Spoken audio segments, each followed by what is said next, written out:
Topic है परिजन अतिथि। परिजन अतिथि, अतिथि देव।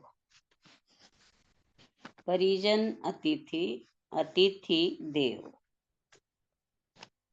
मैं कहना चाहता हूँ कि अपने व्यवहार में शालीनता रखें। जब भी किसी के साथ पेश आए, किसी के सामने अपनी बात रखें, शालीनता बनाए रखें।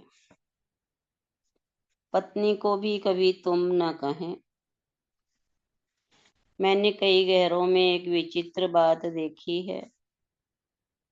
लोग अपनी माँ को भी तुम कहते हैं, और ऊपर से ये भी कि इसमें प्यार और अपनापन होता है।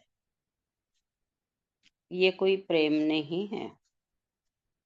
औरों को सम्मान देना सीखें। अगर आप तुम कहकर बात करोगे तो आपके संतान भी आपके तुम कहकर ही बुलाएगी। औरों को आप कहकर आप कहलाया जाता है, और तुम कहकर तुम कहलाया जाता है। अगर आपका नौकर भी है तो यह नहीं कि हमेशा उससे झगड़ते रहें, डांटते रहें, अपशब्द बोलते रहें।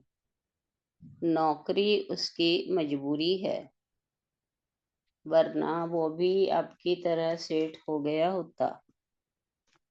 नौकर के साथ भी सम्मानपूर्ण भाषा का उपयोग करें।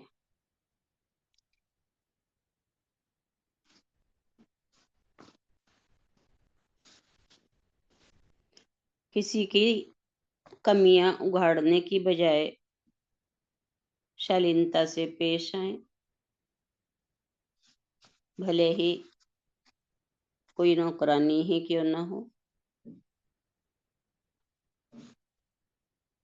आप अपने बच्चों को भी इज्जत दें, अपने पति को भी इज्जत दें। पति की तारीफ करने की आदत डालें। मैंने अनेक लोगों पर प्रयोग करके देखा है। अगर मैं किसी पुरुष से कहूं कि आपकी पत्नी बहुत अच्छी है, शांत स्वभाव की है, तो वे कहेंगे सब आपकी कृपा है, बड़े बुजुर्गों का आशीर्वाद है। आप सही कहते हैं महाराज।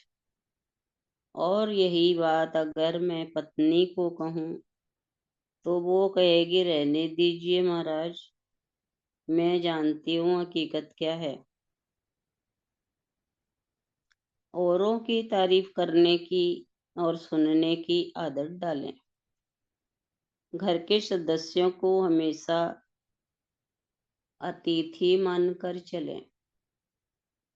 घर के सदस्यों को अतिथि मानकर चलें, ताकि उनके सम्मान में कमी न हो।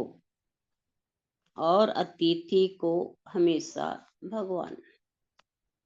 बहुत सुंदर बात बता रहे हैं। अगर अतिथि से कोई कांच का गिलास फूट जाए तो आप कहते हैं ना, ठीक है, कोई बात नहीं। अतिथि के सामने तो इतना बड़प्पन दिखाते हो, और अगर घर की बहू से गिलास फूट जाए तो उसे अपमानित करते हो। अपमानित करने में कोई कसर नहीं छोड़ते। घर के सदस्य को भी अतिथि का दर्जा दो, ताकि तुम उनके साथ गलत तरीके से पेश ना हो। और अतिथि को भगवान का स्वरूप मानो, ताकि उन्हें पूर्ण सम्मान दे सको। इतना ही है, पर बहुत सुंदर है। घर के लोगों को अतिथि माने, क्योंकि कहा है ना अतिथि देवो भव। उसका सम्मान करोगे और अतिथि को देव माने। इस तरह से हमें घर के वातावरण को कैसे सुंदर बनाया जाए उसके बारे में बताया।